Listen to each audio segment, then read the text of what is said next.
2 minutes et on va commencer. Ça va être incroyable. Bon, on attend encore 2 minutes et on va commencer.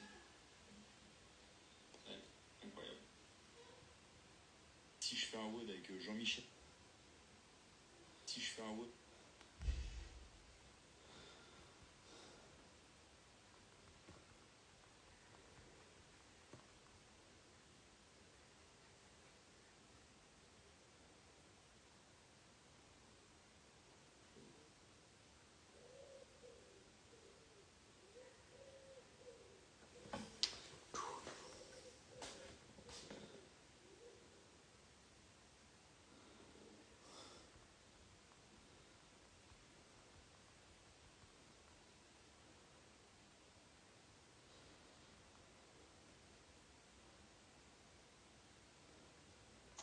Bon, l'avantage aujourd'hui, c'est que je vais couper personne. Puisque je suis tout seul à parler. Alors, je faisais pas esprit, hein, désolé Molly ou désolé Marc. Je suis tellement passionné quand je parle que finalement, je peux couper sans faire exprès la parole aux gens. Oui, Mélanie, je suis en train de parler. C'est que j'attendais qu'il y ait un petit peu de monde avant de commencer. D'ailleurs, vous pouvez poser des questions sur le live. J'essaierai de bien regarder et de répondre au maximum de questions qu'ils puissent avoir. Donc là, on va déjà débuter sur la récupération. Ensuite, on pourra parler ceux que ça intéresse, puisque je viens de faire un triathlon distance olympique dimanche sous 40 degrés. Donc on peut, si vous avez des questions, savoir comment a été gérée l'hydratation, l'alimentation également, et pourquoi pas tout aussi l'entraînement qu'il y a autour pour être prêt et assumer le jour J, puisqu'il y a quand même 1500 mètres de natation en mer, 40 km de vélo et 10 km de course à pied, sachant que sur dimanche, comme il y avait la canicule, au lieu d'annuler, puisqu'il y avait beaucoup de malaise la veille le samedi sur les plus petites distances, ils ont raccourci à 5 km de course à pied. Bon, c'est un peu frustrant quand tu fais tu t'entraînes aussi et que tu te déplaces. Trop frustrant d'être limité dans ton parcours. Mais je pense qu'il y aurait eu beaucoup de malaise et beaucoup de morts peut-être. Non, il y aurait beaucoup de blessés, je pense, avec ce soleil. En plus, là, je viens de voir qu'il y a Romain qui vient de nous rejoindre. Lui, c'est un autre homme, c'est un autre monde. Il vient de finir l'Ironman de Nice. Donc je pense qu'on peut énormément le féliciter parce que moi déjà j'ai subi la chaleur, mais alors lui il a subi la journée entière sous la chaleur et il l'a fini. Donc gros respect à Romain sur ça. Donc un Ironman, je vous rappelle que c'est 3,8 km de natation, 180 km de vélo et un marathon, 42 bornes. Donc bravo à Romain. Qui est coach, qui coachait avant à Myrmica, et qui est toujours coach, mais une belle préparation. J'avais fait le triathlon de Deauville avec lui, et bravo, juste bravo. Il fait un super temps, c'est incroyable. Il peut s'appeler Ironman maintenant, très très fort. On va. Alors, juste, je lis Mélanie, j'aurais peut-être pas besoin de récupération car peut-être plus de partenaire pour la compète. Qu'est-ce qui se passe? Barbara, elle va où? Mais qu'est-ce qu'elle fait, Barbara? Elle a disparu? Elle a abandonné? Craquage mental? Donc, on va parler de la récupération. Donc, la récupération fait partie, si vous préférez, alors attendez, hop, d'un triangle de la performance. C'est-à-dire que dans ce triangle, on va y placer l'entraînement, la nutrition, donc tout ce qui est alimentation et hydratation, et la récupération.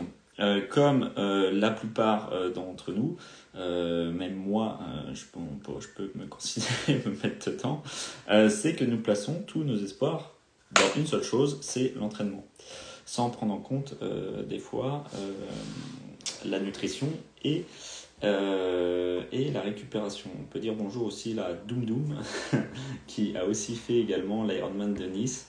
Donc on a 2 Ironman sur le live, sachant qu'on n'est pas beaucoup, c'est vraiment incroyable d'avoir deux personnes comme ça. Ils pourront peut-être donner en commentaire des petites astuces, des petits filons qui, eux, leur ont servi pour finir ce genre de course. Donc on parle sur des courses de 12, 13, 14 heures sous une chaleur de 40 degrés. Donc ça peut être intéressant d'avoir leur retour. Donc comme je disais, souvent on place tous nos espoirs dans l'entraînement. Ça veut dire que on s'entraîne et on s'en bat un peu les couilles de tout ce qui est sommeil et tout ce qui est nutrition. Sauf que forcément on peut pas tout remettre dans son entraînement. Mais avant de vous expliquer quels vont être les moyens de récupération qui vont vous aider à récupérer d'un entraînement, que ce soit intensif, un peu moins intensif, on va parler surtout un petit peu psychologique et aussi vous expliquer que vous avez 2 systèmes dans votre corps, donc le système parasympathique et le système sympathique. Pour vous expliquer assez facilement, le parasympathique, c'est finalement quand vous récupérez. Donc tout ce qui est sommeil ou la digestion, etc. Dès que vous commencez à vous endormir, une petite sieste, etc., vous êtes dans votre parasympathique. C'est à ce moment-là que vous commencez à récupérer. Le système sympathique, c'est quand vous êtes en action. Donc il sert à quoi? C'est action ou à fuir, potentiellement, ou à combattre. C'est-à-dire que toute la journée, finalement, on est en sympathique. Tout ce qu'on fait, si il y a une action devant nous, au travail, ou s'il y a une action sur la route, là, quand on s'énerve et qu'on klaxonne tout le monde, là, vous êtes en sympathique. C'est ce qui vous permet soit de passer à l'action, soit de fuir parce qu'il y a un très gros danger, par exemple, soit de combattre parce que vous n'avez pas le choix. Donc quand vous vous entraînez, vous comprenez bien que vous êtes en sympathique. Le problème qui se passe, c'est qu'on est pratiquement plus beaucoup dans le parasympathique. Pourquoi? Parce que on met encore une fois tous nos espoirs dans l'entraînement. Ça veut dire que on prend énormément d'énergisants, énormément de caféine, énormément de boosters, de pré-workout, des choses comme ça. Est-ce que déjà il y a ici des gens qui se reconnaissent en prenant énormément de café et ou de pré-workout? Pré-workout, c'est tout ce qui vous énerve un petit peu là, qui vous pique un petit peu les oreilles et la tête et les cheveux pendant votre entraînement. La problématique de ça, c'est que vous restez trop longtemps dans les systèmes sympathiques. Donc si imaginez que vous travaillez comme quelqu'un de lambda et que vous finissez votre travail à 17 ou à 18 heures et que vous envoyez un grand pré-workout ou une grande dose de caféine, forcément, à 22 heures, 23 heures, minuit, et vous êtes encore boum, plein de patates, ou du moins votre organisme est encore plein de patates. Donc vous ne pouvez pas rentrer encore dans le parasympathique, donc vous ne pouvez pas récupérer. Ça c'est très très très important à comprendre parce que on est dans tous les suivis que je fais en termes nutrition, il y a beaucoup trop de consommation de café. Anecdote en plus ce matin, c'est la première fois que j'entends ça, j'ai un suivi. La personne, elle a une cafetière dans sa chambre. Ça veut dire qu'elle a sa Nespresso dans sa chambre, sur sa table de chevet. J'ai jamais vu ça, j'ai jamais entendu ça, mais en fait, en parlant, elle m'expliquait qu'elle adore prendre son café dans son lit. Vous comprenez bien que tout est mélangé du coup. C'est-à-dire que le lit, à la base, c'est fait pour dormir. Ou autre activité peut-être sexuelle. Mais c'est fait pour dormir. Okay, donc imaginez, vous prenez un booster dans votre lit. Et là, il y a une inversion et une incompréhension de toutes ces choses-là. Ça veut dire que là, elle va prendre peut-être un café, elle adore ça. Et après, finalement, elle aime tellement ça qu'elle en prend deux, et ainsi de suite, et ainsi de suite. Sa réponse, c'était, oui, mais il y a des cafetières dans les chambres d'hôtel. Oh. Et il y a des frigos aussi dans les chambres d'hôtel, il y a des toilettes dans les chambres d'hôtel, il y a des salles de bain dans les chambres d'hôtel, on n'a pas tous une suite parentale. Donc si on raisonne comme ça va pas du tout. Donc comprenez bien que tout ce qui est booster ou vraiment énergisant, il va falloir limiter votre consommation si vous voulez rentrer dans le parasympathique quand il a lieu de faire la sieste ou le grand sommeil. C'est-à-dire qu'on ne prend pas un café avant de faire la sieste. Hein. Ça, bon, il y en a qui le font, mais bon. Forcément, ça réduit énormément cette capacité à récupérer. C'est pareil si vous avez une vie qui est ultra stressante, que ça soit en termes familial ou professionnel. Ça veut dire que déjà, si vous aimez pas votre taf, si quand vous rentrez à la maison, finalement, vous préférez être au taf, ou que vous prenez la tête avec monsieur ou madame toute la journée, vous pouvez faire tout ce que vous voulez, vous pouvez prendre tous les compléments alimentaires de votre vie, vous pouvez bien manger, il ne se passera rien puisque vous mettez tellement des grandes patates dans votre corps en termes de cortisol ou autres hormones qui va perturber tout ça. Forcément, vous ne rentrez plus dans ce parasympathique et donc vous perdez un peu d'argent à dépenser énormément dans ce qui peut être les compléments alimentaires ou même la nutrition. Donc, peut-être revoir un petit peu ce genre de choses, revoir un petit peu peut-être votre mode de vie et voir si si votre travail vous convient. Finalement, bon, je vous dis pas de tout plaquer du jour au lendemain, mais peut-être que des petites actions vont faire des grands changements dans votre vie, dans votre entraînement et votre récupération. Donc, et on peut mettre des choses en place sur ça, mais il va falloir, ce qu'on va voir après, il va falloir faire ce qu'on appelle un petit peu le management de votre stress.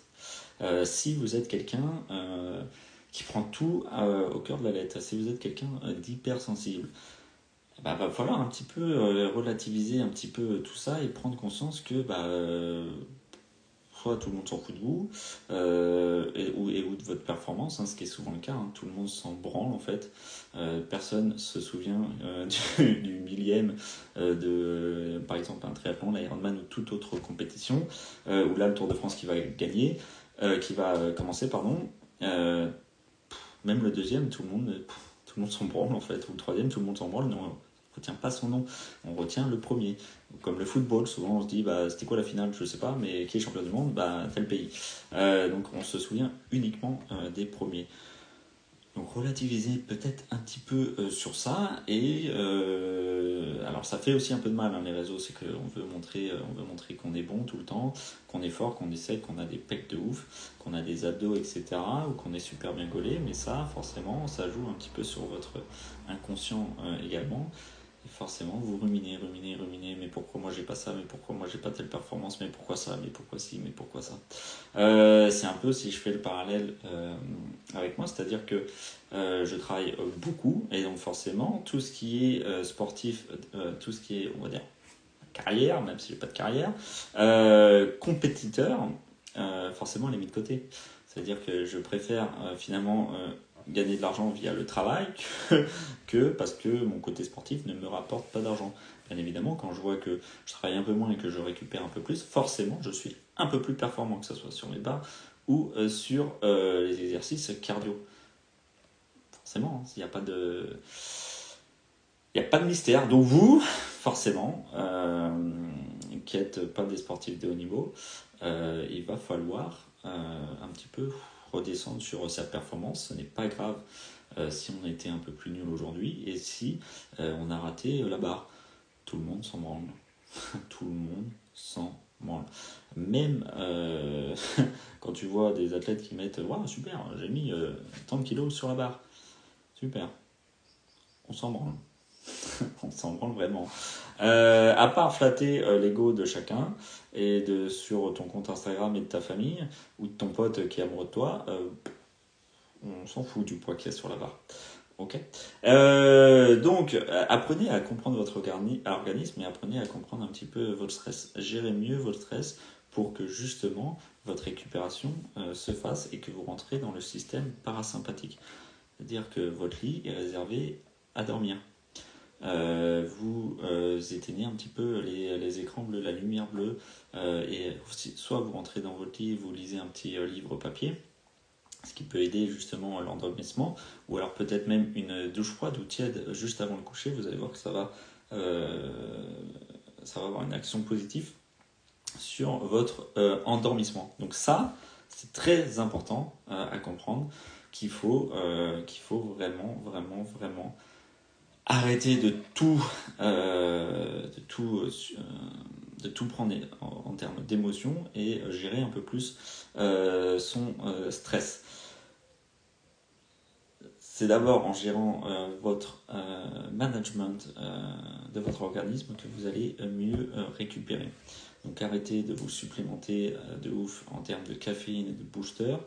Si vous faites comme moi par exemple aujourd'hui, je suis allé faire du vélo, pas besoin de booster quoi. Si je fais les pecs, est-ce que j'ai besoin de booster? Alors si je suis vraiment fatigué et que j'ai envie d'un booster, c'est réservé aux grosses séances où là je dis ouais, là faut envoyer la guerre. Tous les jours n'est pas une grosse séance. Faut arrêter, ça n'existe pas. Vous n'êtes pas à 100% tous les jours. C'est pas possible. Il y a des phases où il va falloir récupérer aussi dans une bonne programmation. Si on fait un cycle de 6 semaines, forcément, dans ces 6 semaines, il y a des semaines où vous devez récupérer. C'est pas pendant les 6 semaines qu'on pousse 100%, 90% de ses max, tu vois. Ça, ce n'est pas possible. Donc, vous pouvez avoir la meilleure programmation possible, le meilleur coach, mais tout de possible. Enfin, vous pouvez tout avoir de meilleur. Si vous ne récupérez pas, si vous ne gérez pas votre stress et votre alimentation, vous serez zéro. C'est zéro. Vous comprenez bien, les sportifs de haut niveau, même si on ne l'est pas, tout est réglé. Ça veut dire que leur stress, à part le stress de compétition et de performance qui sont liés à leur statut de sportif de haut niveau et via leurs sponsors, bah eux, ils n'ont pas tout ça à gérer. Ça veut dire qu'ils ont des agents pour gérer leur contrat, ils ont des personnes pour faire leur nourriture, ils ont des personnes pour les emmener d'un endroit A à un endroit B, des masseurs, des kinés, ils ont tout ça. Nous, c'est pas le cas. Donc forcément, il y a des choses. On a les enfants à aller chercher, on a les enfants qui s'est blessés, on a peut-être des fois des décès, des choses comme ça, des trucs où on va devenir très stressé. Et donc ça, va falloir le gérer. C'est un peu pareil que la confiance en soi. Votre confiance en soi, c'est votre pire ennemi, c'est le pire ennemi de l'homme. Ça veut dire qu'on est maintenant dans un monde où très peu de personnes ont confiance en soi. À pas confondre avec un petit peu la frontière de l'arrogance. Okay, souvent on est arrogant quand on n'a pas confiance en soi. La confiance en soi, c'est votre pire ennemi. Ça veut dire que j'ai pas confiance, je peux pas faire ci, je peux pas faire ça, etc., etc. La confiance en soi, ça nous fait interpréter plein de choses de la mauvaise manière aussi, etc. Ça, on le voit hein, souvent, moi je le vois souvent dans les cours, je dis un truc et finalement la personne n'a pas confiance en elle, elle comprend Z. Et donc ça, c'est très dur. C'est très dur pour vous. Ça veut dire que vous interprétez souvent mal les choses, vous vous mettez dans une situation où un peu dégradante, alors que c'est pas le cas. Donc voilà, mettez votre stress aussi à votre ambition. Pour gérer tout ça, tout ce qui est stress, vous pouvez utiliser des exercices de respiration. Vous avez une application qui s'appelle Petit Bambou. Je ne sais pas si vous connaissez, alors c'est devenu un peu plus cher maintenant qu'avant. Avant, ils mettaient aussi 10 séances d'essai. Bon, ce qui n'est plus trop le cas maintenant. Mais vous avez plein de blocs. Plein de blocs et c'est vraiment, vraiment, vraiment utile. Vous avez des blocs sur le sport, le mental, le travail, le lâcher prise, le stress, le tabac, l'alcool, enfin plein de choses qui peuvent, des décès, des choses comme ça, plein de blocs qui peuvent vous aider. Donc forcément, comme toute activité, vous n'allez pas être le boss du game sur la première ou la deuxième ou la troisième séance. Souvent, on entend, j'entends ça, mais tout le temps, que les exercices de respiration ou la méditation, c'est pas fait pour moi. C'est complètement débile. C'est débile, forcément, puisque la personne, elle a essayé une fois, elle s'est pas mis dans les conditions, elle s'est pas allongée, elle n'a pas été dans un endroit calme. Forcément, ton cerveau, il va dans tous les sens. Tu penses aux courses, tu penses aux enfants, tu penses à la voiture, tu penses au travail, etc. Forcément, ça demande du temps avant de prendre conscience de sa respiration, conscience de son corps. Mais Petit Bambou est bien fait pour ça. Vous avez quelqu'un qui vous parle et qui vous donne des consignes pour essayer de vous évader. Donc forcément, ça va prendre du temps. Okay. Par contre, ça vous met dans le parasympathique. Donc le parasympathique qu'on a évoqué tout à l'heure dans cette phase de récupération. Et donc c'est très important, très très important, et pour apprendre aussi à gérer le stress, ou faire de la visualisation, par exemple si on veut être un peu performant, ou qu'on a une compétition ou une barre qu'on veut énormément, on peut visualiser ce genre de choses.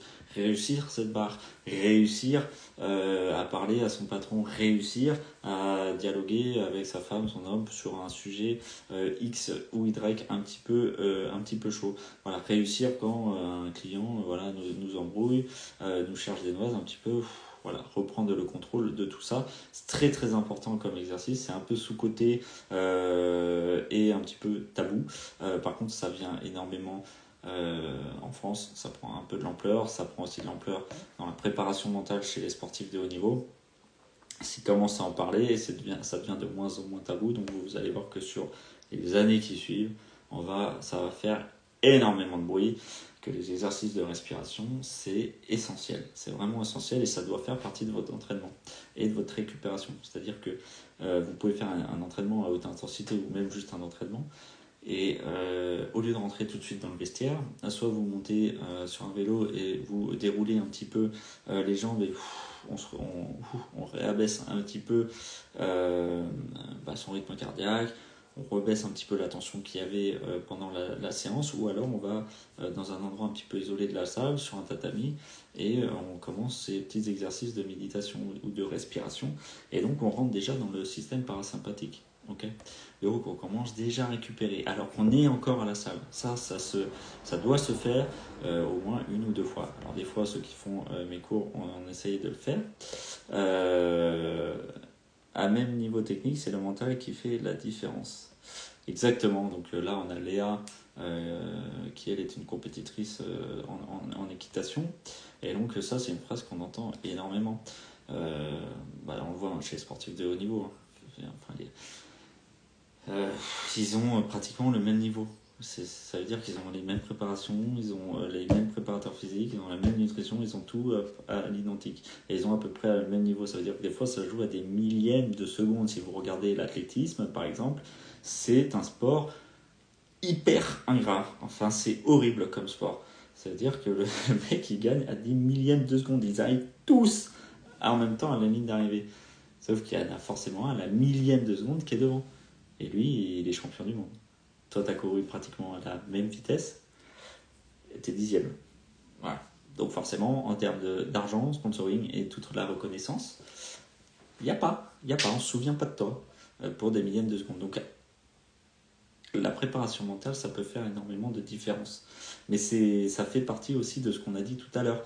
Tout ce qui est stress, manque de confiance en soi, se dénigrer, prendre les choses trop à cœur, prendre les choses, interpréter des mauvaises phrases ou interpréter différemment, ça fait partie de la préparation mentale. Vous ne devez pas tout prendre à cœur comme ça, c'est pas possible. Donc voilà, ça c'est très très important. On peut parler aussi des compléments alimentaires. Attends, je viens. T'as le bouquin de Marc Degeny qui est top sur la préparation mentale avec respiration et visualisation. Il s'approche par moment de l'élément humain. Ça, c'est très important. Alors, je ne connais pas. Merci pour le petit tip. Je ne connais pas du tout. Après, vous avez ce qui est là c'est la Bible de la préparation mentale. Donc, il doit faire, je crois, il fait 600 ou 800 pages. Okay. Et on parle de tout ça. Et c'est très intéressant, très très très intéressant, la préparation mentale. Très utilisé, moi, quand je fais des compétitions ou autre événement qui peut être ultra stressant. Je vous recommande. Je vous recommande. Donc voilà, à demain qui nous parle du bouquin de Marc Degeny. Allez voir, respiration et visualisation, c'est des choses essentielles. Et donc si ce genre de bouquin, si vous êtes des lecteurs, foncez. Bon, après, parce que ça, la Bible de la préparation mentale, c'est un peu plus scientifique, on va dire. C'est un peu plus... il est complet, mais il est complexe. Voilà, c'est le mot que je cherchais. C'est complexe. Ça veut dire que ça rentre vraiment dans le détail. Okay, ça rentre vraiment, c'est précis, c'est profond. Il y a des choses, pas que c'est pas de notre niveau, mais il y a des choses, pas que ça va pas nous concerner, mais un peu, quoi. Enfin, ça va pas concerner l'individu lambda. Ça me fait penser à la prépa de Greg MMA pour son dernier combat. Forcément. Les combattants comme ça, vous imaginez... Alors non, je pense qu'il n'y en a pas beaucoup qui imaginent, puisqu'il y en a beaucoup qui parlent de l'UFC, du MMA, ou des combattants comme ça, en disant mais il aurait dû faire ça. Je pense que quelqu'un qui est déjà monté dans une cage, ou qui s'est déjà mis dans un ring, et que là c'était soit lui, soit toi, comprenez bien qu'il y a un certain niveau de stress qui est à gérer quand même. Ça veut dire que là, tu sais à peu près que dans 5 minutes, t'es blessé. Soit t'as été fracturé, soit t'as un traumatisme crânien, etc. Ça veut dire que ici, là, les combattants, c'est des monstres. Et vous voyez, On peut le voir, par exemple, sur Cyril Gane, quand il fait son combat là, contre Johnson. Il n'est pas dedans, il n'est pas là. Tu peux même sentir sur son corps sa gestuelle et qu'il n'est pas là. Le mec n'est pas là. Alors on sait pas, hein, je dirais pas dire ça, mais soit il avait peur, soit il était pas dedans, soit il était peut-être blessé, soit sa préparation, il avait pas eu confiance en sa préparation, des choses comme ça, ou tout bonnement le mec l'impressionne parce que ça a été une référence et que c'est le GOAT et tout, et que quand tu rentres dans la cage et que tu sais que ça va taper dur, tu peux faire 1m90 et 150 plombes. C'est l'autosie en face. Ça veut dire que tu prends une patate, t'es sûr, c'est KO, c'est bye bye. Pendant 3 mois, tu manges de la soupe. Okay, c'est le genre de combat, c'est chaud. Donc si vous n'avez pas de préparation, c'est mort. Donc, ceux qui jugent les combattants, moi je vous invite un jour à prendre les gants et aller vous castagner avec quelqu'un. Et vous dire, là, celui-là qui sort du ring, c'est celui-là qui est debout. Vous dire que vous allez voir, vous allez avoir mal au ventre et que vous allez vous diriger vers les toilettes. Il y a la technique de combat, mais qu'est-ce qui fait la différence? C'est la préparation en main, etc. La préparation mentale et spirituelle fait la différence. Juste la respiration et visualisation, une autre prestation des choses, et bam, KO, premier round. Voilà. Ça fait la différence. Ou comme il y a des matchs de tennis ou de cyclisme, ou enfin on a tous une idée d'un sportif en tête qui c'est notre dieu, enfin c'est un mec ultra fort et mentalement en fait il a craqué parce qu'il y avait tel ou tel élément et nous bons français qu'on est ça devient notre pire ennemi le mec. On l'insulte, etc. Donc on invite quand même à se mettre à la place des gens qui font ça. La plupart qui sont peut-être ici ou dans la vie de tous les jours, on se bagarre plus. Le premier élément de self-défense ou de combattant, on dérive un petit peu, mais c'est de ne pas en arriver là. C'est-à-dire que quelqu'un qui fait du self-défense ou qui est combattant, sa première intention, c'est pas d'aller se combattre dans la rue. C'est de se dire, faut pas que j'en arrive là. Okay, et si j'en arrive là, par contre, je sais faire. Okay, donc je reste pas figé, comme on a dit tout à l'heure, dans le système sympathique, soit je suis en action, soit je le fuis, soit je combats. Ou soit il y en a maintenant avec le stress, ils restent figés. Okay, c'est pour ça qu'on voit beaucoup de vidéos, des fois où les gens ils restent figés. Et tu te dis, mais vas-y, bouge. Mais non, c'est le cerveau, il s'est mis, c'est ciao, il est figé. Donc si vous avez déjà vécu des situations vraiment très stressantes, mais quand je vous dis stressantes, ça veut dire que votre vie elle est en danger, vous pouvez déjà constater, voir votre réaction. Est-ce que vous êtes resté figé? Est-ce que vous êtes passé à l'action? Est-ce que vous avez fui? Voilà. Ça déjà, ça peut vous permettre déjà d'avoir des éléments sur vous. Okay, tout le monde, forcément, ne vit pas des situations où votre vie, en fonction de votre âge ou en fonction votre vie, forcément, on n'a pas tous eu des éléments où votre vie a été en danger. Mais si on voit des policiers, des pompiers ou autres, où tu vis dans des villes un petit peu chaudes, et forcément, ces métiers-là, il y a un moment donné, normalement, votre vie elle va être en danger. Okay, une personne qui reste figée, ça se travaille. Si toi tu le sais que tu restes figé, je pense que oui, tu peux le travailler. Alors il faudra aller voir peut-être un psychanalyste, faire de la respiration, des choses comme ça, voir pourquoi tu es resté figé. Est-ce que trop de stress, tu vois, à un moment trop de stress et ton corps s'est mis en stop, trop d'informations à gérer. Est-ce que finalement, tu vois, t'as pas fait de self-défense ou de choses comme ça, donc tu ne sais pas quoi faire. Est-ce que je passe à l'action? Manque de formation, manque d'expérience ou manque de touche à tout un petit peu. Et donc maintenant, dans un monde où la violence, elle est limite interdite, forcément, si la violence devient interdite, nous on est un peu qu'est-ce qui se passe? Je bloque. Donc c'est pour ça que par exemple sans parler même d'attentats ou de choses ou attaques au couteau qu'on voit beaucoup maintenant, il y a beaucoup de gens qui restent figés ou qui fuient, ce qui est la bonne solution. Couteau, ça dégage. Mais je me demandais si on pouvait aider des personnes. Oui, on peut aider les personnes comme ça, mais il faut qu'ils en parlent, il faut qu'ils en aient conscience aussi. Okay, Faut qu'ils en aient confiance. Je crois pas que c'est arrivé à Jade. Oui, Véronique, après, un jour, ça arrivera sûrement. Ça arrivera sûrement que, parce que je ne sais pas, mais elle fait un métier où déjà, par rapport à quelqu'un qui est secrétaire, bah, sa fille déjà d'être en uniforme par ses missions vont faire qu'un jour, potentiellement, sa vie sera en danger. Ou la vie d'un autre sera en danger. Et là, elle aura des décisions à prendre. C'est pour ça que des fois on juge un peu aussi les policiers, mais les policiers ont des microsecondes pour prendre une décision. Sauf que c'est des gens derrière leur écran qui prennent leurs décisions et qui se disent oh ouais, il aurait dû faire ça. Mais toi, ça t'est jamais arrivé. Bon, on dérive, en tout cas de la récupération. Mais voilà, ça peut vous aider à travailler votre stress et des choses comme ça. Donc si vous savez déjà un petit peu soit vous défendre, soit gérer un petit peu mieux le stress, ça peut vous éviter d'être resté complètement bloqué et figé face à une situation de danger et soit de finir blessé, soit pire, soit ne rien faire. Donc concernant la récupération, souvent les débutants, ou même les confirmés ou intermédiaires, on place tous ses espoirs dans les compléments alimentaires. C'est-à-dire que bravo déjà le marketing de toutes ces marques-là, qui font un job incroyable pour vous faire consommer de la meilleure vitamine, du meilleur collagène, de la meilleure whey, de la meilleure créatine, de la meilleure BCA, etc., etc.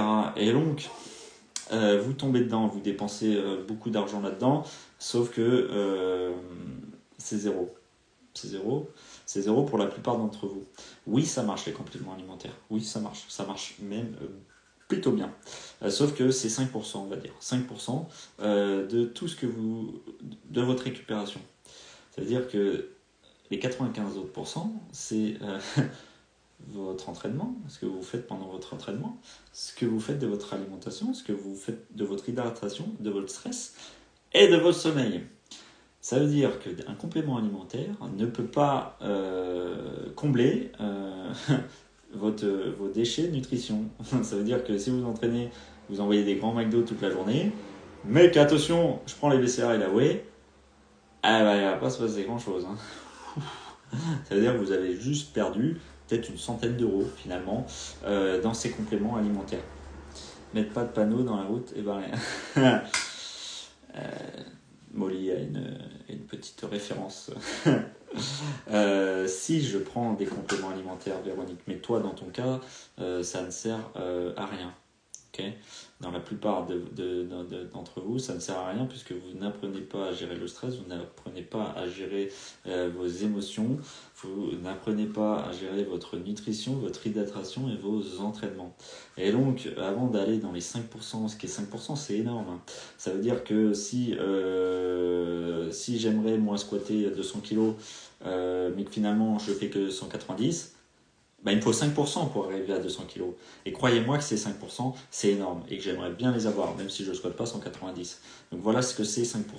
Ou si une course, on fait un marathon, de passer du 20e au premier, c'est 3-4% quoi, finalement. Et donc, comme on en revient tout à l'heure, on se souvient du premier, pas du 20e. Et donc peut-être que ce complément-là, ça peut aider. Mais pour nous... Pour la plupart d'entre nous, déjà, apprenez à gérer votre microbiote, votre stress. Après, peut-être commencer à dépenser votre argent sur ça. Remerciez-moi, vous allez gagner de l'argent. Sachant que si tu as un système digestif pas efficace, pour eux, tu peux prendre ce que tu veux, il ne slimera rien. Donc voilà, Molly. Donc ce qu'on disait, votre microbiote, etc. Vous pouvez prendre tout ce que vous voulez, ça ne changera rien. Vous pouvez vous faire avoir par le marketing, par tout ce que vous voulez, ça ne changera rien du tout à votre vie, à part sur votre compte en banque. Voilà, c'est tout. Vous avez super, perdu un peu d'argent, finalement. Donc, gérez votre alimentation, gérez vos entraînements, entraînez-vous déjà bien avant de vouloir vous complémenter, parce que la plupart d'entre nous, les gens s'entraînent déjà très mal. Bougez bien, mangez bien, dormez bien, hydratez-vous bien. Vous allez voir que déjà, c'est le meilleur complément du monde. C'est gratuit en plus. Enfin, le sommeil. Le sommeil, c'est gratuit, quoi. Donc, apprenez à bien dormir. Si vous vous levez 6 fois par nuit parce que vous faites des insomnies, parce que vous allez aux toilettes, etc. Oui, j'ai dormi 8 heures. Ouais, super. passé 8 heures dans le lit, je me suis levé 6 fois, j'ai fait des insomnies, et non, t'as pas dormi 8 heures. C'est la qualité de votre sommeil, donc sommeil profond, paradoxal, et sans être réveillé, qui va vous aider. Donc, vous pouvez utiliser des montres qui peuvent vous calculer un petit peu le sommeil, voir si vous dormez vraiment bien ou pas. Il y a des gens qui ont besoin de 5 heures, 6 heures, il y a des gens qui ont besoin de 8, 9 heures, 10 heures.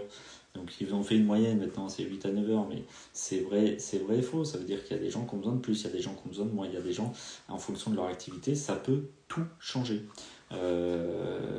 Et des gens qui s'entraînent vraiment beaucoup, en termes d'entraînement, on a besoin de plus de récupération, on a besoin de dormir un peu plus. Parce que on lui met dans la gueule au corps. Et donc tu peux te bouffer de la vitamine B6, demain t'auras mal. Équilibre alimentaire, microbiote, respect de son corps, la base, voilà. Tu recommandes de le traquer, oui. Alors, c'est toujours pareil. On veut l'ultra tracking. Je sais pas si on peut dire ça, l'ultra tracking. C'est-à-dire qu'on veut tout. Maintenant, on a tellement de choses à disposition pour traquer un petit peu notre vie, que on veut avoir beaucoup de données, beaucoup de données. Il faut savoir les analyser, les comprendre et etc. Et surtout ne pas tomber justement dans la suranalyse. Ça veut dire que les montres Garmin comme ça, des fois, ou les Whoop. Alors les Whoop, je pense pas qu'il y en a beaucoup qui connaissent parce que alors en France ils commencent à faire la pub, mais c'est pas trop encore déployé. Mais en gros, c'est des montres un peu comme les Garmin, les sans écran, qui vous donnent énormément d'indications. Alors ça va un peu plus loin la Whoop, parce qu'on peut tout remplir. On peut remplir les consommations d'alcool. Il détecte toutes les activités, que ce soit la marche, ton travail, le stress. Tu peux remplir les activités sexuelles que tu as dans ta vie, enfin dans ta journée, pardon. Tout ce que tu as mangé, et comme ça il calcule aussi tout ce que tu as pu avoir en termes de micronutriments. Donc là c'est ultra complet. Par contre, ça peut être un petit peu un peu stressant. Ça veut dire que si je regarde, la montre elle me dit petite forme. Pourtant j'ai des squats à faire, j'ai un soulevé de terre à faire. Psychologiquement ça peut être dur. Ou voir un sommeil catastrophique, j'aimerais bien m'entraîner, etc. Bon, ça, attention, voilà. C'est bien de traquer si tu as une bonne relation avec ça. Voilà. Si tu as une bonne relation, c'est un peu comme l'alimentation ou toutes ces choses-là. Si vous avez une bonne relation avec ces genres de trackers, pourquoi pas. Moi, j'ai une bonne relation. Bon, voilà. Des fois, sinon je serais pas allé faire mon vélo. La montre, elle me disait, vas-y, ciao, quoi. Après le triathlon, elle m'a dit 96 heures de 96 heures de récupération. Forcément, 96 heures, là, tu te dis, je fais pas grand-chose pendant quelques jours. On utilise aussi, dans la récupération, on voit souvent les pistolets de massage. Ça, il y a 2 ans, il y avait énormément de publicité là-dessus. Donc c'est toujours pareil. Ça fait partie du petit pourcentage qui va améliorer votre récupération. C'est aussi ce qu'on appelle la loi de Pareto. Les 20% de vos actions font 80% du résultat. Sauf que ces genres d'outils, c'est plutôt l'inverse. C'est 80% qui font faire 20% du résultat. Ça veut dire que vaut mieux avoir les 20% du sommeil, d'hydratation et une bonne alimentation, ça c'est et un bon entraînement, ça c'est vos 20% qui vont faire 80% du résultat. Donc allez voir la loi de Pareto si vous ne connaissez pas. C'est très intéressant aussi à connaître et à mettre dans tout ce que vous faites dans votre vie. Donc les pistolets de massage, oui, par contre, c'est comme tout. Ça coûte très cher. La plupart d'entre vous avez acheté à l'époque, soit parce qu'un influenceur l'a vendu, du moins a fait la publicité, des pistolets à 40, 50, 60, 100 euros, en gros pour faire des papouilles. Ça veut dire que moi aussi je peux faire ça. Voilà, c'est le même impact. Voilà, super. Ou alors je fais ça. Parce que c'est de la vibration. Et les pistolets de massage qui sont utiles, il faut de la percussion. Donc ça c'est de la vibration et ça c'est la percussion et donc là ça va rentrer, là ça va pénétrer dans le muscle et là ça va faire récupérer, là ça va casser la fibre. Sauf que ça vaut 500 balles. Et donc forcément 500 balles, c'est pas que c'est à tout le monde et t'as pas forcément envie de mettre 500 balles dans un pistolet de massage. Et donc on s'est dit super, Amazon 60 balles c'est super. Vous avez perdu 50 balles finalement pour vous faire des papouilles. Bon. Après, vous avez les complexes, donc les électrodes. Pareil, complexe, ça coûte très cher. Vous pouvez en trouver sur le Bon Coin, mais il y a beaucoup d'arnaques sur le Bon Coin, parce que ça vaut 1400, 1200 euros. Et sur le Bon Coin, on peut en trouver. Le mien, je l'ai trouvé sur le Bon Coin, 450 euros. Forcément, tu prends l'assurance sur ce genre de site. Mais ça peut vous aider. Alors, pas utiliser tout le temps, ok, puisque forcément, pendant votre entraînement, vous ne pouvez pas utiliser que des machines de récupération. Il faut laisser votre corps aussi faire le job. Okay. Il faut énormément laisser son corps faire le job. Alors, on peut les utiliser si on est en compétition ou si on est sur des très gros cycles de force ou d'explosivité. Mais attention à ne pas le surconsommer, comme tout en fait. Pas surconsommer les choses. Question, alors... Comme la montre calcule-t-elle tes 96 heures de récupération et pourquoi ne pas en prendre en compte? Parce qu'en gros, elle calcule déjà mon niveau de stress. Mon rythme cardiaque à l'effort. Donc si forcément je suis allé en haute intensité, ça demande beaucoup plus de récupération que la basse intensité. Le temps de récupération, mon sommeil. Donc forcément, à la veille d'une compétition et en canicule dans un mobil-home, je ne pouvais pas un dessin, mais le sommeil, c'était pas dingue. Donc tout ça fait que lui calcule la récupération. Après, c'est pas non plus ultra précis. C'est-à-dire que c'est Garmin, c'est plus des montres triathlon, marathon, etc. Et donc tout ce qui est CrossFit, il comprend pas trop, même s'il s'améliore de plus en plus. Il comprend pas trop ce que tu fais en fait finalement. Pourquoi pas en prendre en compte? Parce que il y a un moment donné, tu peux pas tout remettre en compte sur de la technologie. C'est-à-dire que on doit apprendre à connaître son corps. Moi, ça fait 30 ans que je fais, pas 30 ans parce que j'ai 30 ans, mais allez, ça fait 20 ans que je fais du sport, plus 10 ans maintenant à beaucoup d'intensité en termes de musculation, sport de combat, etc. Et donc forcément, t'apprends à connaître ton corps, donc tu sais ce que tu as besoin et tu sais comment tu dois récupérer. Mais on reviendra après sur la basse intensité ou tous ces genres de choses-là. Donc je sais.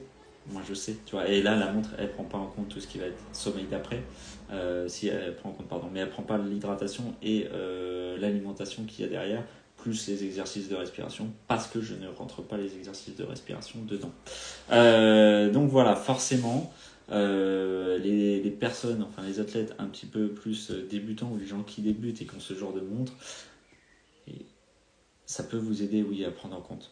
Parce que vous-même, vous savez même pas encore comment fonctionne votre corps et vous savez même pas ce qu'il faut faire en soi, ce qu'il faut faire pour récupérer et vous connaître aussi parfaitement.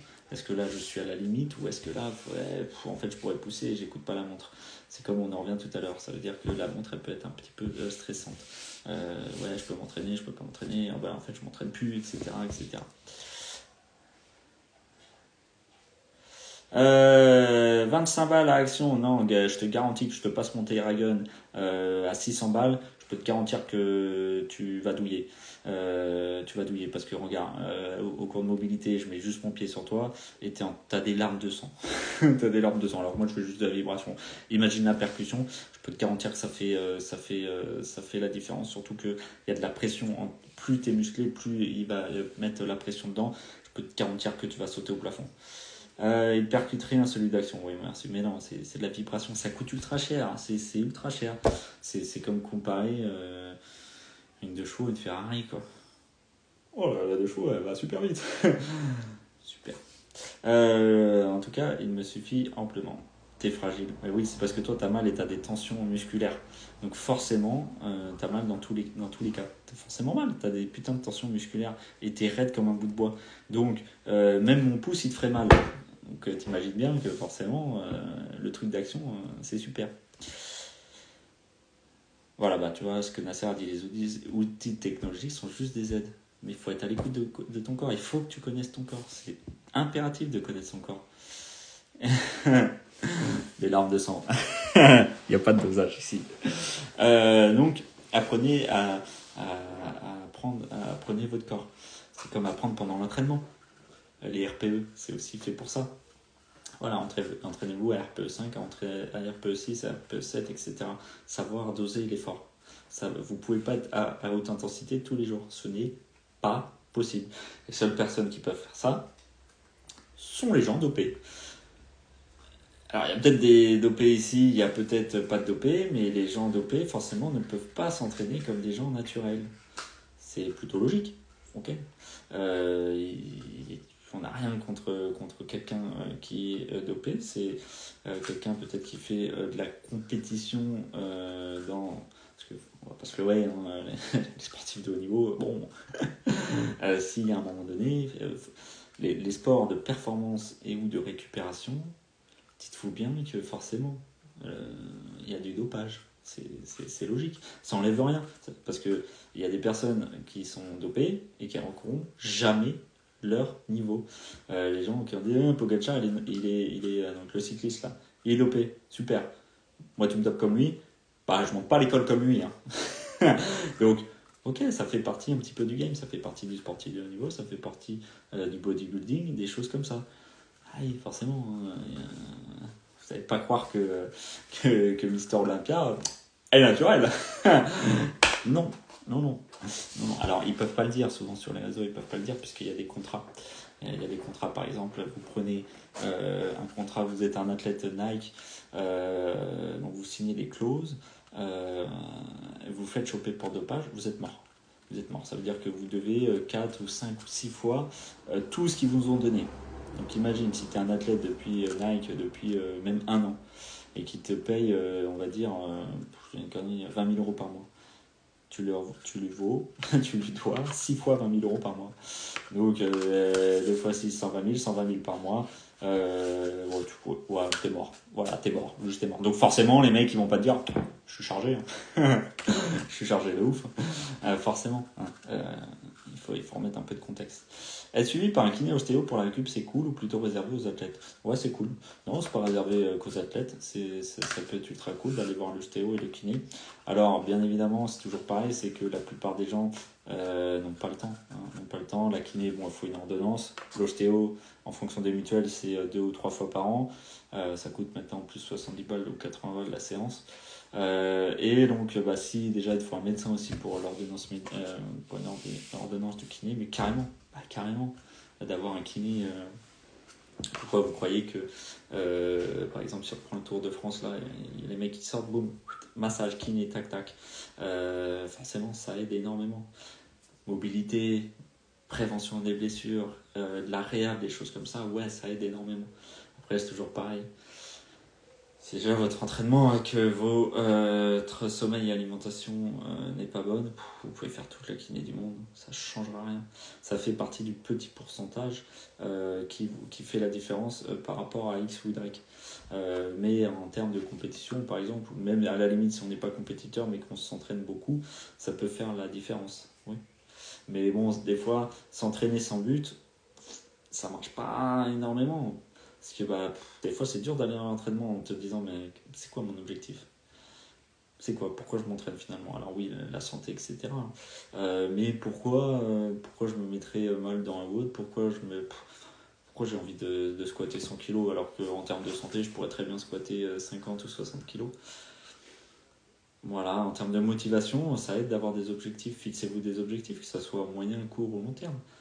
On ne parle pas de faire un Ironman, hein, on ne parle pas de faire des fois un triathlon longue distance. Si vous d'aller faire un 5 km dans votre course du village ou être juste mieux pour jouer avec vos enfants, vos petits-enfants, etc., faites-le. Ça, c'est intéressant. Dernier point sur la récupération, ce qu'on voit très peu, c'est la basse intensité. Ça veut dire que là, par exemple, je pourrais travailler ma récupération. C'est-à-dire qu'en vous parlant, je pourrais faire mon petit tour de vélo. Je serais sur mon vélo, là, sur mon trainer, et continuer à vous parler. Là, je serais dans ma récupération. Donc, vous pouvez faire ça à la salle, vous pouvez faire ça dehors. Alors, je dis vélo parce que c'est le moins c'est le moins traumatisant par rapport à la course à pied ou à la limite le rameur, tu vois, par exemple, comme toi, Molly, où tu tu tétanises complètement du bas du dos. Donc forcément, toi, voilà, t'as trop de tension là-dessus, t'irais pas là-dessus, t'irais par exemple sur un vélo. Oui, la basse intensité est égale à un effort fondamental. Donc l'effort fondamental, ça fait... Souvent les mecs qui disent ouais je suis en EF. Je suis en EF, moi ça me fait rire, c'est les mecs du trail ou de la course à pied. Donc oui, c'est basse intensité, zone 2 ou effort fondamental. Donc zone 2 c'est par rapport à votre zone cardiaque. Et donc si vous n'avez pas de montre ou si vous n'êtes pas adepte, dites-vous juste que, comme je viens de dire, vous devez, si on est tous les deux à côté en faisant du vélo, on doit tenir cette conversation là.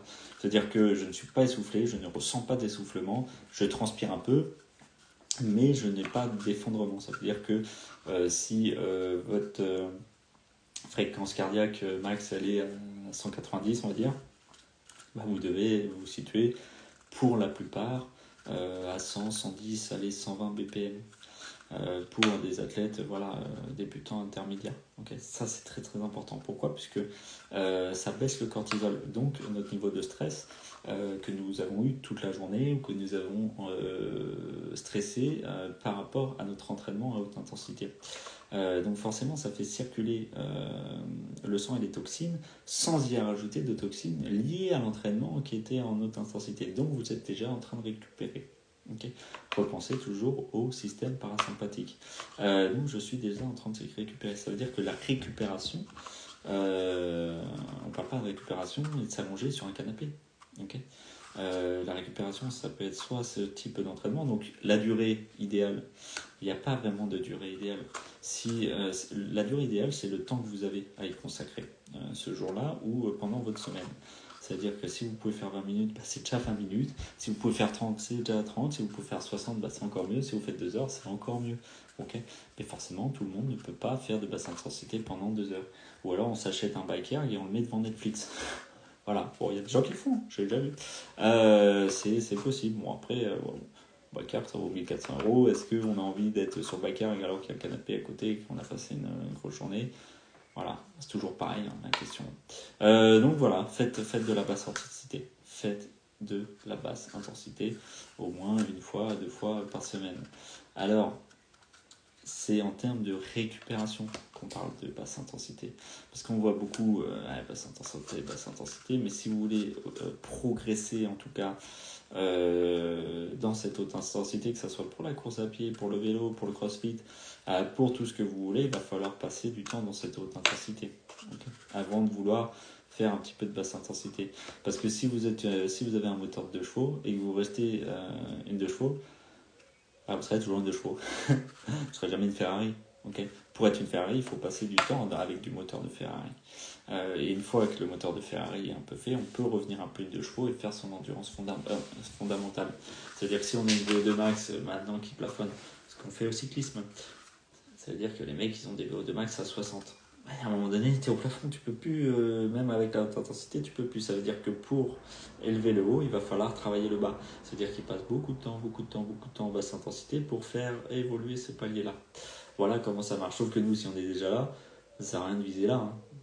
Si on reste là à travailler le bas, ça va me faire monter au-dessus. Hein. Il faut nous déjà monter au-dessus avant de vouloir travailler le bas. Donc utilisez juste la basse intensité pour l'instant pour votre récupération. Vous voyez bien, par exemple, si sur les triathlètes, les choses comme ça, ou les préparations de course, ou moi, par exemple, avant une compétition, la veille d'une compétition, je fais de la basse intensité pour descendre ce cortisol, okay. Et relâcher un petit peu la pression et le stress lié justement à la compétition et à tout ce qui t'attend le lendemain. Donc ça, c'est très très important à comprendre. Je lis un petit peu les questions. Bah, tant que tu peux, vas-y, hein. Si tu fais 2-3 fois par semaine, c'est cool, tu vois. Si tu as déjà 4 à 5 entraînements intenses et que tu veux faire 2 entraînements de basse intensité, ouais, carrément. Un peu comme le fractionné. Alors non, pas du tout. Rien à voir. La basse intensité, ça veut dire que tu fais ça pendant 30 minutes non-stop, tu vois. Par exemple, si je te prends le fractionné du 30-30, c'est pas du tout de la basse intensité. Okay. Là, tu vas créer énormément de déchets dans le fractionné, énormément de déchets, parce que tu vas avoir un effort anaérobie et anaérobie lactique, ok. Donc tu vas créer énormément de lactate, et donc forcément là t'es dans la création de déchets, donc et dans du stress aussi de ton métabolisme. Donc forcément tu n'es plus dans de la récupération, plus du tout, plus du tout. Tu es dans l'entraînement intensif.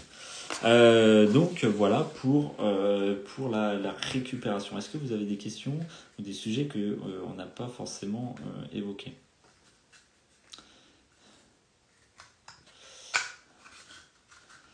Sinon après on peut parler un petit peu préparation d'entraînement ou si vous voulez le triathlon ou la nutrition vis-à-vis de justement ce sport ou de compétition ou de triathlon. Et les easy runs qui sont dessus, de l'endurance font maintenant, mais pas hyper intense, c'est plutôt de la récup ou pas. Oui, c'est ça, easy run, c'est. T'es là, tu vois. C'est comme si là, je serais en train de courir et je pourrais te parler. Ça veut dire que si on est tous les deux à côté, on peut parler, on peut tenir une discussion. C'est ça, c'est exactement ça, les easy run. Ok. Mais ça dépend de comment est structurée ta séance. Est-ce que finalement, comme des fois je peux te mettre, est-ce que tu vois les easy run des 10 minutes, je te mets 10 minutes easy run. Donc finalement, là on commence l'échauffement. En fait, c'est pour pas que tu t'échauffes à fond. C'est que voilà, tu es tranquille, tu t'échauffes à fond, tu prépares ton corps ou peut-être aux 4 fois 400 mètres qu'il y a derrière. Parce que 4 fois 400 mètres, quand tu fais des 400 en sprint, t'es pas en récup. Là, t'envoies la foudre. Okay. Et après les 10 minutes easy run à l'issue, c'est pour déjà commencer à récupérer des 4 fois 400 mètres que tu viens de faire.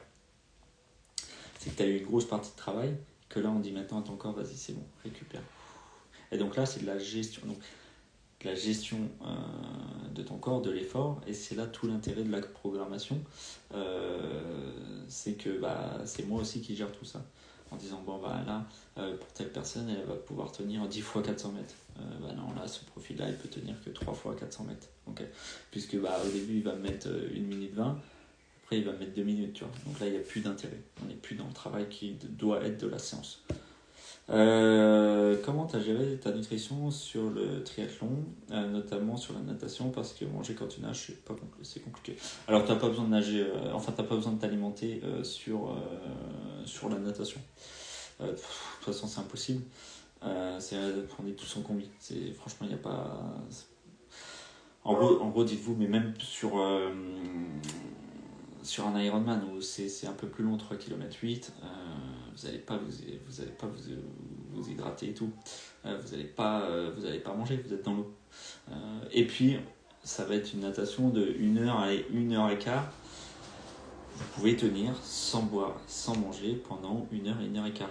Okay, souvent ce qu'on voit, je te réponds après, mais souvent ce qu'on voit, parce que je l'ai encore vu aujourd'hui, c'est en CrossFit, c'est les gens qui vont boire sur un AMRAP 15 ou un fort time de 10 minutes.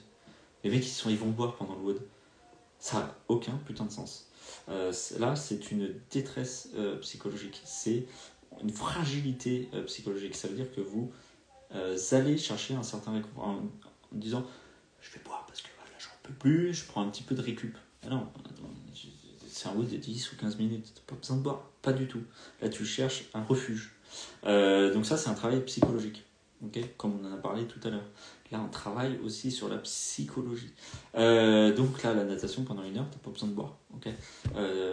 Tu vas ressortir de l'eau forcément. Là avant de prendre ton vélo, t'as des choses à faire puisque t'es plein de sel déjà, et puis t'as la bouche, t'as envie de gerber toute l'eau de la mer, quoi, si tu veux.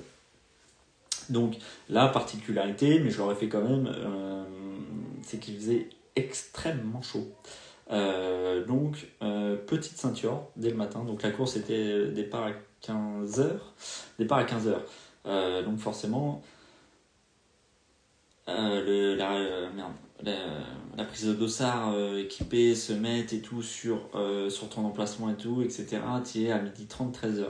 Okay, pour récupérer tout ça. Donc forcément, c'est l'heure où tu manges normalement. Donc il faut bien gérer ça. Se lever peut-être un peu plus tôt, déjeuner, prendre un bon déjeuner. Et Alors attends, tu peux prendre un gel avant, avec ou sans carbe, mais ton corps est capable de nager 1 heure sans avoir besoin de manger. Surtout qu'en natation, tu es normalement... Donc tu vois, je finis après ce que je disais, mais tu vois, Doom, là, qui vient de faire le triathlon de Nice, est capable de ne pas manger, de ne pas boire pendant 1 heure. Tout le monde est capable de ça. Okay. En fait, il dit parce que lui, il nage très bien. Moi, je nage. J'ai fait Fran avec l'eau, avec les poissons, comme il m'a dit. C'était très drôle. C'est-à-dire que j'étais à 170 BPM dans l'eau. Ceux qui ont déjà fait un triathlon, moi, ça me fait paniquer de ouf. Parce que, une, je suis pas un très bon nageur. Et deux, là, c'était. Tout le monde est parti en même temps. Ça veut dire que tu as 500 bonhommes dans l'eau. Et là, c'est angoissant. T'as des gens qui te mettent des patates, des coups de partout. T'es pris en sandwich, tu nages comme ça. C'est une angoisse terrible. Donc, on le voit bien sur ma montre, moi. C'est que je suis monté à 170 BPM. Pas censé monter à 170 BPM dans la natation. T'es censé avoir, pareil, cette petite zone 2, hein, finalement, d'être à 120 ou 130. Je pense qu'il devait être à ça un petit peu doum-doum sur la natation, parce que c'est un très bon nageur. Et pas comme moi. Donc, n'oubliez pas, faites votre natation. Là, la natation, moi, 1500 mètres, c'est 25 minutes. Pas besoin de boire. J'ai pas besoin de boire, surtout que j'ai bien géré mon alimentation avant. Ça veut dire que je me suis levé, j'ai déjeuné, ok, j'ai pris petite ceinture, enfilé jusqu'à midi, tu vois, petite ceinture. Donc il y a déjà les micronutriments dedans. Ensuite, j'ai mangé à 11h30 à midi, juste avant d'aller chercher mon dossard. Donc, grosse salade de riz. Là, tout ce qui est même avant, hein, avant la course la veille, etc. On a fait grosse réserve de glycogène, on évite un petit peu les légumes. Et là, on se blinde pour être full patate le jour J. Déjà que tu vas être stressé, etc. Là, il faut de la guerre. Il faut que ton corps là, il soit full patate. Donc, quand tu arrives de la natation, bon, j'avais prévu une gourde. Donc, elle était bouillante. À cause de la chaleur, mais je me rince la gueule. Pourquoi? Parce que j'ai plein de sel. Je me rince la gueule, je me rince la bouche, je crache par terre, hein, forcément c'est pas pour. Mais pour pas avoir ce goût de sel là de la mer. Ensuite, donc moi j'avais 2 gourdes d'électrolytes qui étaient bouillants, donc j'ai bu de l'eau chaude, des électrolytes chaudes, particulièrement dégueulasse, mais bon, c'est comme ça. Tu peux pas protéger la zone. En fait, tu es sur un parking, tu as tes vélos qui sont sur un parking, tu n'as pas le droit de mettre de serviettes pour cacher un petit peu les gourdes, tu n'as pas le droit de faire tout ça. Donc, ils sont en plein soleil, tes gourdes. Donc, sachant que tu as déposé ton vélo à 13h. Tu es parti à 15h et ton vélo, tu le récupères à 16h. Donc, il s'est passé 3 heures où le truc, il a pris 40 degrés. Donc, forcément, quand tu prends ton électrolyte, dégueulasse. Et donc voilà, t'essuies un petit peu tes pieds parce que t'es plein de sable, etc. Parce qu'à la natation, t'as toujours le retour un petit peu en fonction des triathlons. T'as toujours Deauville par exemple, c'est très long. Si vous connaissez la plage de Deauville, c'est très long entre la mer et le parc vélo. Et puis après, pendant le vélo, voilà, électrolyte. J'avais des compotes que j'ai pas utilisées parce que j'en ai pas ressenti le besoin. Après, ça aurait été à Deauville, j'en ai utilisé, mais après j'avais un peu moins bien géré à Deauville. Et puis après, course à pied, la transition a été rapide, donc j'ai pas repris de compote, de choses comme ça, parce que j'avais bien géré aussi la nutrition derrière. Et puis finalement aussi, comme ils ont raccourci, ils sont passés de 10 km à 5 km. Je savais qu'il me restait 20 minutes, que j'avais déjà enfilé pas mal d'électrolytes, je pouvais y aller. Et ce qu'il me fallait juste, c'était des jets d'eau, quoi. Quelqu'un qui me balance de l'eau, finalement, parce qu'il faisait ultra chaud. Avec ou sans caféine. Donc là, il y a Doom qui me disait que les gels Martens, donc cette marque-là, qui était apparemment ultra bien. Bon, 5 € le gel apparemment, mais forcément, si vous lancez des défis comme ça, ça peut être très utile et très intéressant d'avoir ce genre de gel. Donc surtout, ce que vous ne devez pas négliger sur les efforts longs, c'est votre hydratation et votre alimentation. Et les jours avant, et le avant la compétition, et le après la compétition. Okay, si vous voulez récupérer plutôt rapidement, bah, faut tout de suite remettre en place des choses. Bon, souvent, quand on a fini ce genre de choses, qu'est-ce qu'on a envie de dégommer? C'est une brave pizza et une bonde au Mac.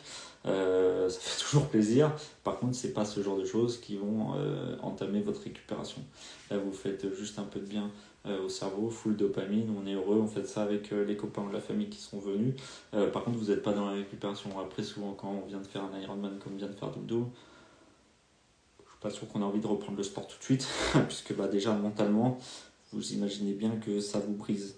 Ça vous brise totalement, puisque bah, c'est dur, c'est ultra dur là, c'est que le mental. Donc même si vous êtes préparé énormément, là c'est le mental qui tient. Parce que bah, un effort de 12 à 13 heures, je peux vous garantir que sous 40 degrés, je peux vous garantir que là vous pouvez avoir les meilleures jambes du monde. Et à un moment donné, c'est ici quoi. Donc ça laisse un sacré impact en termes d'impact nerveux. Souvent, on va se sentir bien, on va se dire oh si ça va en fait. Et puis si on monte sur un vélo ou si on prend une barre, en fait on se fait casser en deux parce qu'on n'a plus de système nerveux quoi. Notre système nerveux il est à plat. On est bien physiquement, par contre on est un peu brisé quoi. Un peu comme si vous venez de prendre une cuite finalement. Donc quand on est très fatigué ou qu'on a pris une cuite le lendemain, là, on peut nous parler et finalement on comprend rien. On est mou, on est tout mou. Donc voilà en termes de comment gérer l'alimentation sur un triathlon. Après ce genre de triathlon, le M, le olympique, c'est beaucoup plus simple à gérer qu'un Ironman, même si quand tu es affilié à Ironman, tu as énormément de ravito et tout est fait justement pour pas qu'il te manque quelque chose. Donc ça coûte très cher, mais bon derrière il y a tout qui est fait pour ta performance et pour pas que tu partes en couille. Voilà. Et après, en fonction des fédérations et des organismes, enfin de l'organisateur de telle ou telle course ou de tel et tel événement, bah, c'est plutôt bien ou moins bien. Là, pour moi, Saint-Jean-de-Mont, c'était vraiment pas bien. Deauville, c'est incroyable. Voilà. Voilà. Mais après, c'est toujours pareil. Ça dépend des organisateurs, de l'expérience qu'ils ont aussi, des moyens qu'ils ont. Enfin, forcément, tout est lié à l'argent. Quand on a quand on a de l'argent, on peut proposer peut-être un peu plus de ravito, peut-être de meilleure qualité, etc., etc., etc. Est-ce qu'il y a d'autres questions?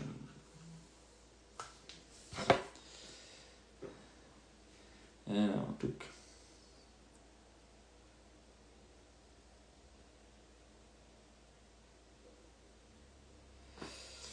Y a-t-il d'autres questions, des sujets qu'on n'a pas abordés, surtout sur la récupération ou la préparation physique? Alors d'où tu m'as envoyé des trucs.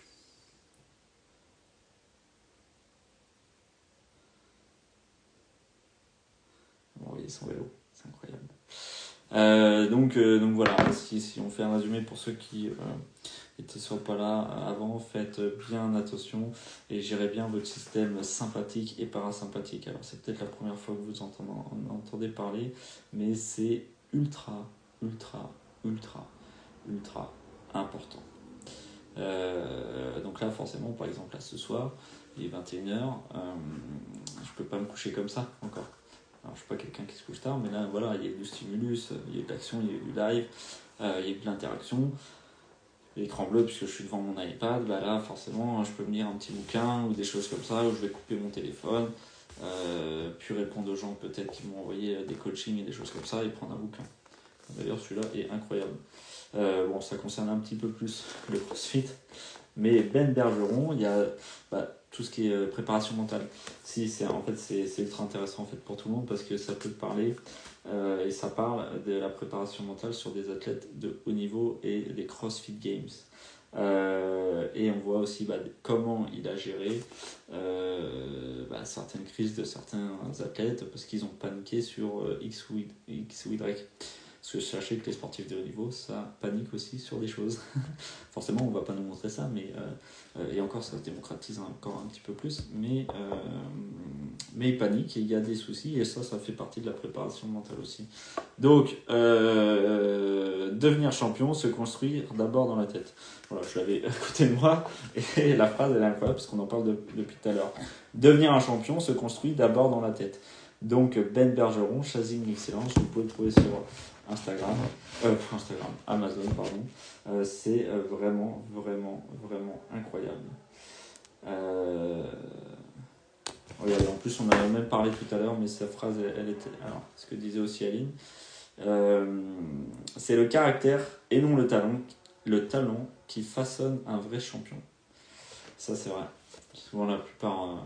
Mais on le voit aussi, hein, par exemple, à notre niveau, nous, de débutants intermédiaires, etc., ou dans les cours que je peux donner, en fonction des caractères des gens et des profils des gens, et ben, on voit plus ou moins si la personne va performer, si la personne est intéressée par ce qu'on dit, si elle est juste là parce qu'en fait il faut faire sport, ou si parce que bon, bah, c'est comme ça, il y a une copine, etc., etc., ou quelqu'un qui est juste là parce que voilà, elle a envie un petit peu de performer, mais pas forcément d'écraser les autres, juste de performer pour elle. Là, on parle pas de un petit peu d'arrogance ou de choses comme ça, ou dire tiens, moi c'est moi le meilleur du cours, non, juste envie d'être performant pour elle. Après, il y a des gens aussi qui sont très bons et comme j'avais ce matin, des gens qui sont très bons, j'en ai même parlé avec elle, mais qui n'ont pas ce truc. Qui n'ont pas ce truc de vouloir se dépasser, qui n'ont pas ce truc de faire certains efforts et qui sont juste là finalement pour prendre du plaisir avec les copains et les copines et après repartir. Pourquoi pas, hein? Pourquoi pas? Tout le monde n'a pas envie d'être dans la performance ou dans la compétition avec soi-même. Donc bon, bah ça va dépendre des gens. Et puis il y a des gens, par exemple, on va dire comme moi ou Doom Doom, qui ont besoin d'un objectif dans leur vie et des trucs toujours plus, un petit peu plus challengeants. Ça veut dire qu'au début c'est ça, et puis après c'est ça, et puis après c'est ça. Alors pour la famille, des fois ça peut être un peu dur, pour votre mari ou votre femme, ou etc. Ça peut être dur parce que bah, chaque année finalement il y a ces trucs qui sortent de lunaire. Et donc tu te dis, mais attends, mais il va s'arrêter quand quoi? Et donc des fois ça peut être un petit peu dur pour la vie de famille ou des choses comme ça. Mais ça fait partie de ce qu'on appelle aussi le neurotyping. Donc on a différents neurotransmetteurs en fonction des personnes, et donc c'est pour ça qu'il y a plusieurs profils de personnes. C'est pour ça que des fois qu'il y a des hypersensibles, c'est pour ça qu'il y a des gens qui ont par exemple là j'avais quelqu'un, elle ne sait pas par exemple elle ne sait pas savoir quand elle a mal ou quand ça va pas, et donc finalement tu vois, c'est quelqu'un qui dans l'intensité en fait peut faire un malaise. Parce qu'elle n'a pas ces connexions-là, comme nous. On n'a pas les connexions où là, attention, là ça va pas du tout. Ou la sensation des émotions, des choses comme ça. Euh, L'atelier d'autrefois, tu vois, on aurait pu parler de toi tout à l'heure. Ça aurait été intéressant que tu sois là depuis le début. Donc voilà, attention à tout ça et attention, essayez de comprendre votre profil. Quel est votre profil quel est votre profil émotionnel? Quel est votre profil? Est-ce que moi je suis quelqu'un qui a envie de performer? Est-ce que j'ai envie de... Mais pour vous-même, je dis pas de performer à haut niveau, juste pour vous-même, ayez un petit peu d'orgueil. Ok, on parle souvent d'ego, mais c'est surtout ayez de l'orgueil envers vous-même. Ok, l'ego, ça serait de dire je vais le défoncer parce que j'ai envie de défoncer mon pote. Ça, c'est un peu d'ego, tu vois. L'orgueil, c'est voilà, on essaye d'être contre soi-même et de se dire bon, bah là vas-y, là je vais m'envoyer la guerre. Ok, là on y va, là c'est parti. Et je vais faire les choses bien. Tout le monde est capable de se lever le matin. Demain matin, je peux me lever et dire allez, moi je fais telle course, moi j'attaque tel programme de nutrition, moi je vais m'entraîner 5 fois par jour, moi je vais boire 6 litres par jour, bon peut-être pas 6 litres mais voilà, vous avez compris, et à midi déjà tous ces standards là ils sont abaissés. La vie dans toute la journée va faire en sorte que vous abaissiez vos standards, que ça soit votre famille, votre boulot, votre stress, vos enfants, etc. Tous vos standards vont s'abaisser. Et donc c'est ultra facile de se lever le matin, ici, là, le peu qu'on est, on l'a tous déjà vécu. On a tous déjà vécu, où on s'est levé un matin et on s'est dit putain c'est dingue, je vais faire ça. Et au final on l'a jamais fait, ou on n'a jamais tenu ces standards, parce que quand la vie a voulu abaisser nos standards, et ben on y a cédé, on n'a pas pris notre bouclier, on n'a pas dit stop. On n'a pas dit stop, on n'a pas dit stop. Des fois, on le voit beaucoup en termes de nutrition et d'alimentation, c'est la pression sociale vis-à-vis de nos amis et de notre famille qui vont nous juger. Mais pourquoi tu fais ça? Et pourquoi tu fais ci? Et pourquoi ça? Et tu manges pas bien? Et mais si, tu manges bien, mais c'est moi qui mange pas bien. Et donc, il faut justifier. Il y a des fois, on n'a pas envie de faire ça, on n'a pas envie d'expliquer. Souvent, moi, j'ai arrêté d'expliquer parce qu'on parle à des gens qui ne nous écoutent pas. Ça veut dire que tu peux dire tout ce que tu veux, ils vont pas t'écouter. Okay. C'est un petit peu, si vous voulez, si on remet le même concept, c'est de la politique. Quelqu'un qui est de gauche va pas écouter quelqu'un qui est de droite, quelqu'un qui est de droite va pas écouter quelqu'un qui est de gauche. Parce qu'il va rester dans ces idées-là. Dans tes idées, là c'est pareil, ils vont rester dans les idées de nutrition, ils vont pas t'écouter. Ils veulent juste un petit peu te juger, te critiquer. Alors même si ta famille et tes amis, c'est pas forcément malsain. C'est que comme tu fais quelque chose de différent et que t'es pas dans le même moule que les autres, forcément tu ouvres à la critique. Et donc il y a un moment donné, t'en as un peu marre de tout ça, de devoir te justifier que tu manges bien ou que tu fais telle action pour de la récupération, etc. pour des gens qui finalement ne comprennent même pas ce que tu fais et qui comprendront le jour où ils sont malades ou qu'ils ont un problème de santé. Puisque on a 1000 problèmes dans la vie, sauf quand on est malade. On n'a plus qu'un problème quand on est malade. Tout s'arrête quand on est malade. Et c'est ça qui est très triste, surtout dans les salles de sport actuellement, que je vois toutes les semaines. Ce sont des gens malades qui me contactent, mais des gens malades de 20, 30, 40, 50 ans. Il n'y a plus d'âge maintenant. Bon, t'es malade à 60 ans, là, t'es malade très jeune, puisque on a une vie de sédentaire et de mauvaise alimentation. Et donc là, leur seul problème, c'est quoi? C'est d'être malade. Et donc, qu'est-ce qu'il faut qu'ils fassent? Du sport. C'est pour ça que les salles de sport feront toujours beaucoup d'abonnés et que les coachs auront toujours un petit peu de travail. C'est que, et on verra des générations de plus en plus tôt venir être coachés pour cause de maladie. Puisque tes investissements, tes voyages, tes projets, tout ce que tu as envie, ça s'arrête, c'est mort. C'est mort puisque tu es malade, tu as telle ou telle maladie. Voilà. Donc, comme on en reparlait de tout à l'heure au début du live, travailler sur cette hypersensibilité, cette confiance en vous, sur cette hyper-émotivité et dire tout prendre à la lettre. Vous pouvez tout, vous inventer des problèmes, tout le monde a des problèmes dans la vie, tout le monde a des trucs à gérer, mais quand vous êtes malade, tous ces problèmes-là, ça n'existe plus. Hein. Votre seul problème, c'est vous et votre santé. Et là, des fois, ça peut faire mal. Et donc, il y a des gens, ils seront jamais malades. Il y a des gens qui vont être malades à 40, à 50, à 60 ans. Puis il y a des gens à 20 ans, ils sont malades. Voilà. Et votre ami Henri qui a fumé et qui a bu et qui a 90 ans et qui est encore en vie n'est pas un exemple. Un exemple n'infirme votre exception n'infirme jamais une règle. C'est pas possible. Ça marche pas comme ça. Donc ne prenez pas votre tonton là, qui a fumé 3 clopes par jour, enfin 3 paquets par jour, qui n'a pas de cancer des poumons ou de la gorge et qui est encore en vie à 100 ans. Super. La plupart d'entre nous ont fait ça, on est mort. On est mort à 50, à 60 ans. Okay. La première des maladies en France, c'est le diabète par exemple. Voilà, ce qui cause des morts énormes, c'est le diabète. Le diabète, là, dans quelques années, ça sera une catastrophe. C'est déjà une catastrophe. Si vous voulez, l'alimentation et la nutrition, la bataille collective, on l'a perdue. Par contre, c'est à vous de faire une bataille un petit peu individuelle là-dessus. Puisque collectif, c'est mort. C'est mort. C'est terminé. C'est ciao. C'est pour ça que ça va être dur individuellement. Parce qu'il va falloir résister à chaque fois que les gens vous disent pourquoi tu fais ça, pourquoi tu fais ça, et pourquoi tu fais ci, et c'est pas grave, ça va pas te tuer, et ci, et ça, machin. Et finalement, ces gens-là, quand ils seront malades, ah, tu fais ça pour ça, toi? Ah, ouais, tiens, je vais peut-être faire ça. Et toi, ils vont te contacter le sport. Ah, non, tu fais ça, sport, tiens, je vais au sport, et ainsi de suite, et ainsi de suite. Sauf qu'à un moment donné, un coach sportif, que ce soit sport ou nutrition, on n'est pas le Père Noël et on n'est pas non plus des magiciens. Ça veut dire que si vous êtes déjà malade, on peut améliorer votre quotidien et diminuer vos maladies. On ne peut pas faire de miracle. Hein. Il y a un moment donné, en fonction de ce que vous avez, on ne peut peux pas changer votre vie, j'ai pas de baguette magique.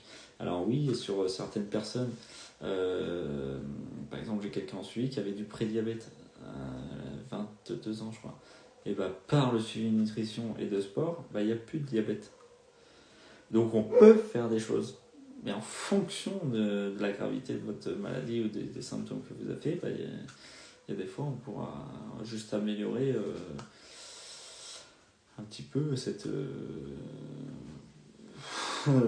fin de vie, mais vous accompagner au mieux pour que la maladie, du moins, elle ralentisse, on va dire, en fonction de ce que vous avez, bien évidemment.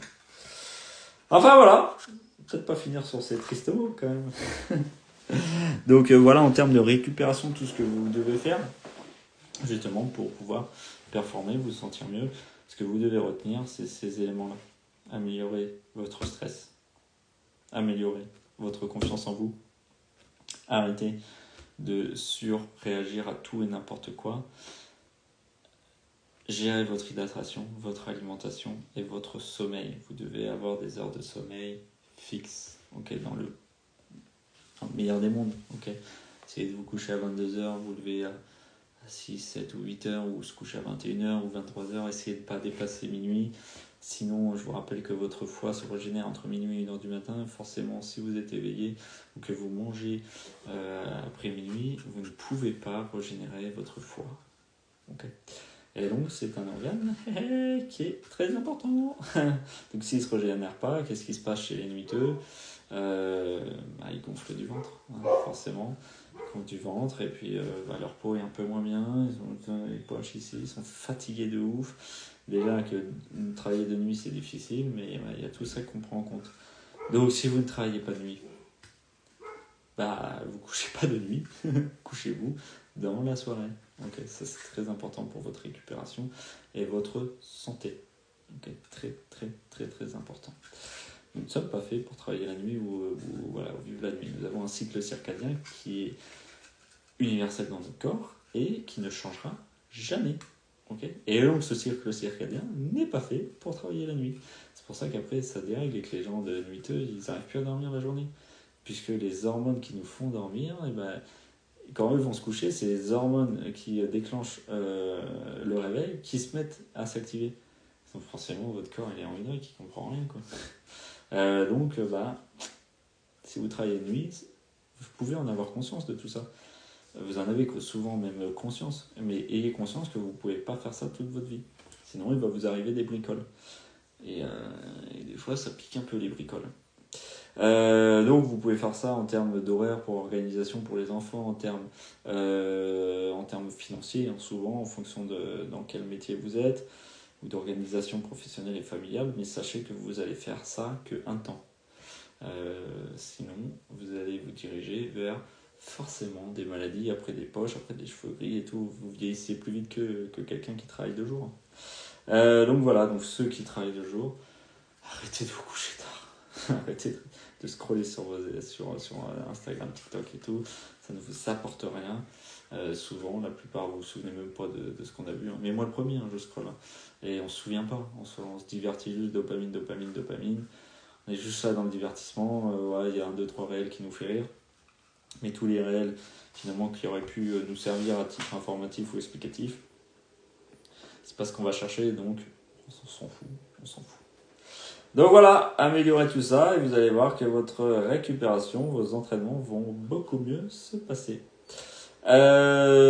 Ceux qui viennent juste d'arriver et ceux qui n'ont pas pu voir le live, je vais télécharger cette vidéo, enfin ce direct, donc c'est d'1h30 et je le mettrai sur YouTube, soit dimanche là, soit dimanche prochain. Ça vous fera un petit podcast finalement, un petit podcast. Puisqu'il y a énormément de choses qui ont été dites, des questions énormes, vraiment bien qui ont été posées, auxquelles on a pu répondre. Je vous souhaite une bonne soirée. Il est 21h27. N'oubliez pas ce qu'on vient de dire. Allez lire et allez vous coucher. Allez. Attends. Les pédales. Dernière question. Les pédales, chaussures à clip sur le vélo, c'est indispensable pour un triathlon M.